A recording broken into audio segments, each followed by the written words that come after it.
Miranda Jarvis, a vibrant 18-year-old senior, was the epitome of small-town charm. With her long auburn hair and a smile that could light up a room, Miranda was beloved by her peers and teachers alike. She excelled in her studies, particularly in English literature, and harbored dreams of becoming a writer. Enter Mark Reynolds, a 32-year-old substitute teacher who arrived in Oakville with a mysterious past and a quiet demeanor that initially endeared him to the faculty and students. As the crisp autumn air settled over Oakville, no one could have predicted the dark storm brewing on the horizon. The story that unfolded over the following months would test the limits of obsession, challenge the town's faith in its institutions, and leave an indelible mark on all those involved. This is the true account of how a substitute teacher's unhealthy fixation on a student spiraled into a nightmare that would haunt Oakville for years to come. Miranda Jarvis was born and raised in Oakville, the only child of James and Lucy Jarvis. Her father owned the local hardware store, while her mother worked as a nurse at the town's small hospital. From a young age, Miranda displayed a precocious intelligence and a vivid imagination that set her apart from her peers. Throughout her childhood and teenage years, Miranda's passion for literature and writing blossomed. She devoured classic novels, penned short stories, and kept a detailed journal of her thoughts and experiences. Her teachers often praised her insightful essays and creative writing pieces, predicting a bright future for the young wordsmith. Miranda's life wasn't without its challenges. In her sophomore year, her parents went through a rough patch in their marriage, leading to a brief separation. The experience deeply affected Miranda, and she channeled her emotions into her writing. Mark Reynolds' path to Oakville High School was far from conventional. Born in a bustling city on the East Coast, Mark had always been drawn to the world of literature and academia. He excelled in his studies, particularly in English and philosophy. Despite his academic achievements, Mark struggled to find his footing in the professional world. He began his career as a high school English teacher in his hometown, where he quickly gained a reputation for his engaging teaching style and deep knowledge of literature. However, after 3 years, Mark abruptly resigned from his position under mysterious circumstances. Rumors circulated about an inappropriate relationship with a student, but nothing was ever proven, and no charges were filed. Following the setback, Mark drifted from job to job, never staying in one place for too long. He worked as a copywriter, a bookstore clerk, and even tried his hand at writing a novel, but success eluded him. As the years passed, a sense of bitterness and resentment began to take root in Mark's psyche. He felt that the world had denied him the recognition and success he deserved. The crisp morning air of September 15, 2022, held no hint of the pivotal moment about to unfold within the walls of Oakville High School.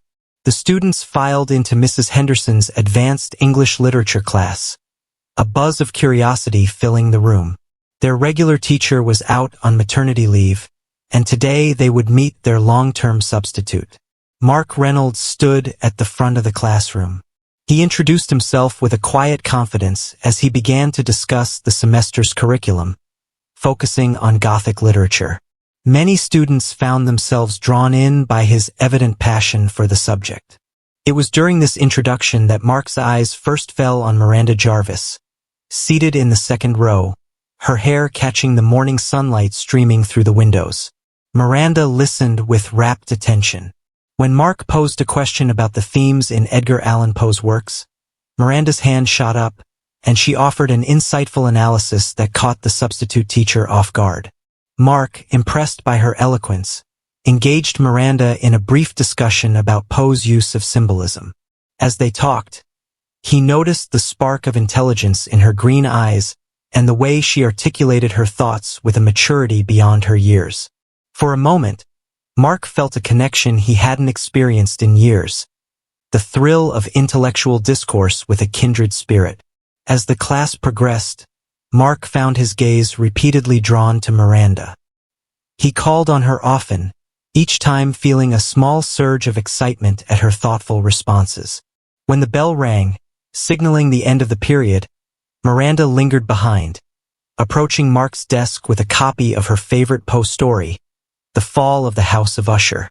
They engaged in a brief but animated discussion about the story's gothic elements and psychological undertones.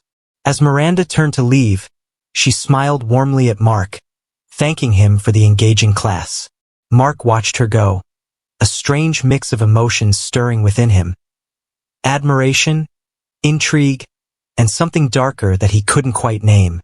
That night, as Mark sat alone in his rented room, his thoughts kept drifting back to Miranda. He told himself it was merely the excitement of finding a promising student, someone who shared his passion for literature. But deep down, in a part of his psyche he dared not examine too closely, Mark knew that something had shifted. The seed of obsession had been planted, and it would soon grow into a twisted, all-consuming force that would change everything. In the weeks following that first encounter, Mark Reynolds' fixation on Miranda Jarvis grew at an alarming rate.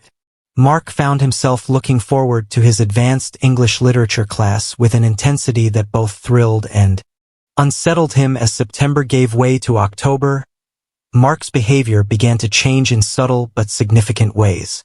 He started arriving at school earlier, hoping to catch a glimpse of Miranda in the hallways.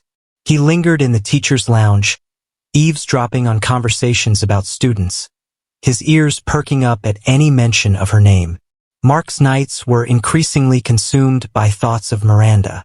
He pored over her essays, reading and rereading them long after he had finished grading.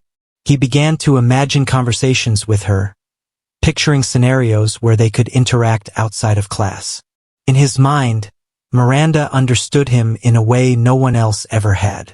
One evening, while grading papers, Mark came across a personal essay Miranda had written about her aspirations to become a writer. The raw honesty and vulnerability in her words struck a chord deep within him. That night, he crossed a line he had never dared to before. He searched for Miranda on social media. Mark spent hours scrolling through Miranda's public posts, absorbing every detail of her life outside of school. He learned about her favorite books, her hobbies, the cafes she frequented with her friends. Each new piece of information fed his growing obsession, making him feel closer to her. As his fixation intensified, Mark's teaching began to suffer. He would lose his train of thought mid-lecture, distracted by Miranda's presence. Other students noticed his frequent glances in her direction, the way his voice would soften when addressing her. Whispers and giggles sometimes rippled through the classroom, but Mark was oblivious to everything except Miranda. Outside of school, Mark's life began to revolve around his obsession. He started frequenting the local library where Miranda volunteered, pretending to browse books while watching her from afar. He would drive past her house on his way home, his heart racing at the thought of catching a glimpse of her through a window. Mark knew on some level that his behavior was inappropriate and potentially dangerous. There were moments of clarity when he would be struck by the magnitude of his obsession and resolve to put it behind him. But these moments were fleeting, quickly overwhelmed by the intoxicating pull of his fixation on Miranda. As October drew to a close, Mark's obsession reached a fever pitch. He began to fantasize about a future with Miranda, convincing himself that she must feel the same connection he did. The line between reality and his twisted imagination blurred, setting the stage for the disturbing events that were about to unfold. The first truly alarming incident occurred on a chilly November afternoon. Miranda had stayed after class to discuss a paper with Mark, unaware of the tempest brewing within her teacher. As she gathered her things to leave, Mark impulsively reached out and touched her hand, ostensibly to take the paper she was handing him. The contact lasted only a second, but it sent a jolt through Mark's system. Miranda, startled by the unexpected touch, quickly withdrew her hand. She noticed a strange intensity in Mark's eyes that made her uncomfortable. Mumbling a hasty goodbye, she hurried out of the classroom, leaving Mark standing there, his hands still tingling from the brief contact. That evening, Miranda confided in her best friend, Lily, about the odd interaction. While Lily brushed it off as nothing serious, Miranda couldn't shake the uneasy feeling it left her with. She resolved to be more cautious around Mr. Reynolds, but didn't want to make a big deal out of what could have been an innocent mistake. Mark, on the other hand, spent the night reliving that moment of contact in his mind. It became a significant event, a sign that his feelings for Miranda were reciprocated. 2 weeks after the hand-touching incident, Mark's behavior took an even more concerning turn. During lunch period, he overheard Miranda telling a friend about a poetry reading at a local bookstore that evening. Unable to resist the temptation, Mark decided to attend. That night, he sat in the back of the dimly lit bookstore, watching as Miranda and her friends arrived. Throughout the reading, Mark's eyes never left Miranda. He observed every laugh, every thoughtful nod, every whispered comment to her friend. In his mind, he was sharing the experience with her, part of her world. As the event ended and people began to leave, Miranda spotted Mark. Surprise and a flicker of unease crossed her face. She approached him hesitantly, asking if he had enjoyed the reading. Mark, caught off guard, stumbled through a response, his usual eloquence deserting him. Miranda quickly excused herself, visibly uncomfortable. As she left with her friends, Mark overheard her whispering, "He's everywhere lately. It's kind of creepy." The words hit Mark like a physical blow, but instead of serving as a wake-up call, they only intensified his obsession. The situation reached a critical point in early December. Miranda had been avoiding staying after class and tried to minimize her interactions with Mark. Frustrated and increasingly desperate, Mark made a decision that would irreversibly cross the line. Using the emergency contact information from the school records, Mark obtained Miranda's home address. One evening, he drove to her house, parking down the street. He sat there for hours, watching the Jarvis residence, imagining Miranda inside going about her evening routine. As luck would have it, Miranda stepped out to take out the trash. When she spotted Mark's car, recognition dawned on her face, quickly followed by fear. She hurried back inside, locking the door behind her. Panicked, Mark drove away, his mind racing. He knew he had gone too far, but he couldn't stop himself. The next day at school, Miranda was absent. When she returned the following day, she looked pale and avoided eye contact with Mark. Unbeknownst to Mark, Miranda had reported the incident to her parents and the school principal. An investigation was quietly launched, but before any action could be taken, the situation would take a dramatic and tragic turn. The morning of December 15th, 2022, dawned cold and gray in Oakville. As families across town began their daily routines, Lucy Jarvis knocked on her daughter's bedroom door, calling out that breakfast was ready. When she received no response, Lucy opened the door, expecting to find Miranda still asleep. Instead, she was met with an empty, undisturbed bed. Panic quickly set in as Lucy and James Jarvis searched their home, calling Miranda's name. Her car was still in the driveway, her phone left on her nightstand. There was no sign of forced entry, no note left behind. It was as if Miranda had simply vanished into thin air. The Jarvises immediately called the police, and within hours, the quiet town of Oakville was transformed into a hive of activity. Police cars patrolled the streets, and search parties were organized to comb through nearby woods and parks. As the search for Miranda Jarvis entered its second week, the Oakville Police Department's investigation shifted into high gear. Detective Lucy Reeves, a seasoned investigator with a reputation for solving complex cases, took the lead.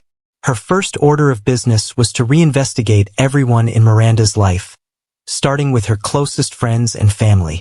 Lily Thompson recounted to Detective Reeves the growing unease Miranda had expressed about Mr. Reynolds' behavior in the weeks leading up to her disappearance. She mentioned the incident at the poetry reading and Miranda's discomfort with Mr. Reynolds' increasing presence in her life. On December 23rd, Detective Reeves brought Mark Reynolds in for formal questioning. In the stark interrogation room of the police station, Mark sat across from Reeves, his usual composure noticeably shaken. Detective Reeves began the interview casually, asking about Mark's background and his time at Oakville School. As the questions turned to his relationship with Miranda, Mark's responses became increasingly evasive. He denied any inappropriate behavior, insisting that his interest in Miranda was purely academic. But when confronted with evidence of his presence outside Miranda's house the night before her disappearance, Mark's facade began to crack. He stammered through an explanation about wanting to drop off some books for Miranda to read over the winter break, but his story was full of inconsistencies. As the interrogation wore on, Detective Reeves noticed Mark's right hand constantly fidgeting with something in his pocket. When asked to empty his pockets, Mark hesitated before reluctantly pulling out a delicate silver charm bracelet. With a sinking feeling, Reeves recognized it as the bracelet Miranda was wearing in the most recent photos her parents had provided. Mark's possession of Miranda's personal item was damning. He was immediately arrested on suspicion of involvement in Miranda's disappearance. As he was led away in handcuffs, Mark maintained his innocence, his eyes wild with a mix of fear and something darker that sent chills down Detective Reeves's spine. The news of Mark Reynolds' arrest sent shockwaves through Oakville. The community struggled to reconcile the image of the quiet, intellectual substitute teacher with the disturbing allegations against him. Parents demanded answers from the school board about how such a person had been allowed to teach their children. As the investigation continued, police executed a search warrant on Mark's rented room. Hidden in a locked drawer, detectives discovered a journal filled with rambling entries about Miranda.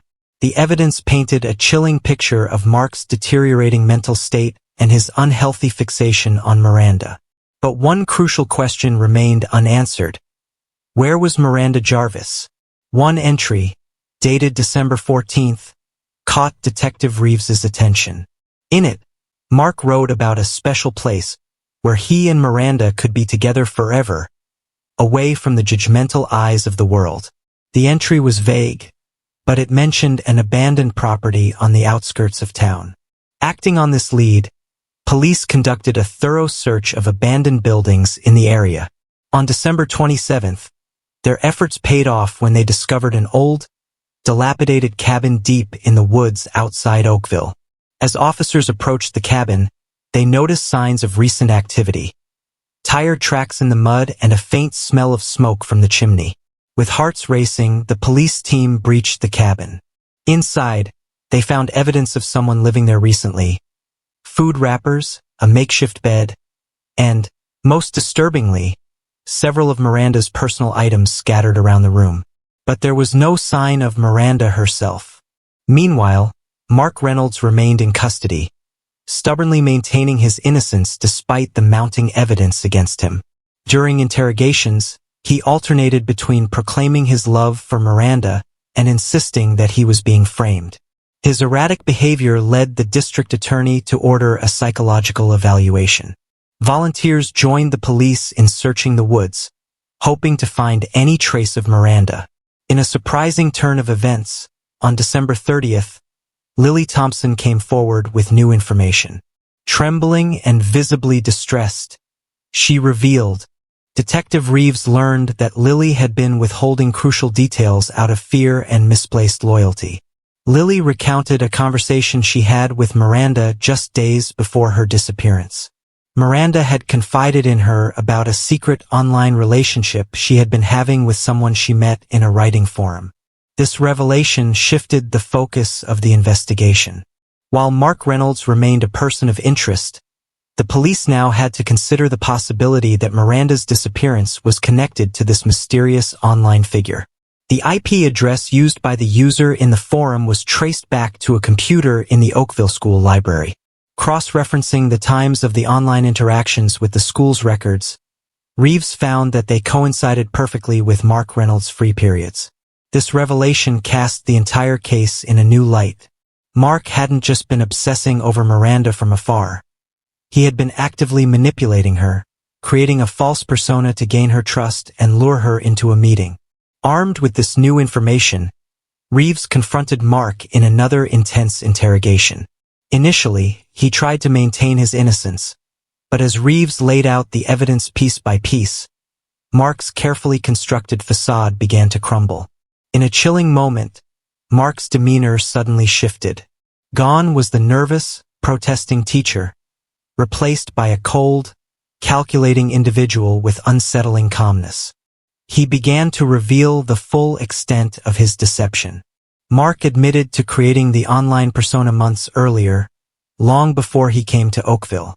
He had been grooming Miranda online, gaining her trust and fueling her dreams of becoming a writer. It was just after dawn when a search dog picked up a scent. Following the dog's lead, rescuers pushed deeper into the forest, hope and dread warring in their hearts. As they crested a small hill, they spotted a flash of color against the dull winter landscape: Miranda's bright blue jacket. Miranda Jarvis was found huddled in the hollow of an old oak tree, cold, dehydrated, and terrified but alive. As Miranda recovered in the hospital, surrounded by her overjoyed parents and a protective police presence, the full story of her ordeal came to light. She recounted how she had agreed to meet the mysterious online user at the cabin, believing it to be a surprise arranged by a supportive mentor. The shock and terror she felt upon discovering Mark's true identity drove her to flee into the woods, where she had been wandering and hiding for over 2 weeks, surviving on stream water and whatever edible plants she could recognize. The aftermath of Miranda's rescue and Mark's arrest was far-reaching. The school faced intense scrutiny over its hiring practices and student protection policies.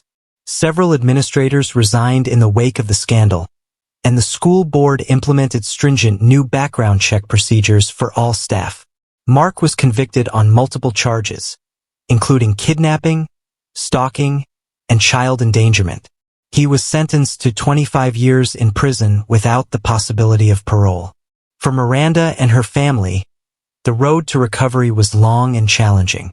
Miranda underwent extensive therapy to deal with the trauma of her experience. She found solace in writing, using her journal to process her emotions and eventually turning her story into a powerful memoir that would go on to help other survivors of stalking and abuse. As for Oakville, the town would never be quite the same. The innocence of small-town life had been shattered, replaced by a wary vigilance. Yet, in the face of this tragedy, the community had come together, demonstrating the power of collective action and the resilience of the human spirit. The case of Miranda Jarvis and Mark Reynolds serves as a chilling reminder of the dark undercurrents that can exist beneath the surface of even the most seemingly idyllic communities. It highlights the vulnerability of young people in an increasingly connected world and the insidious ways in which predators can manipulate and exploit their victims.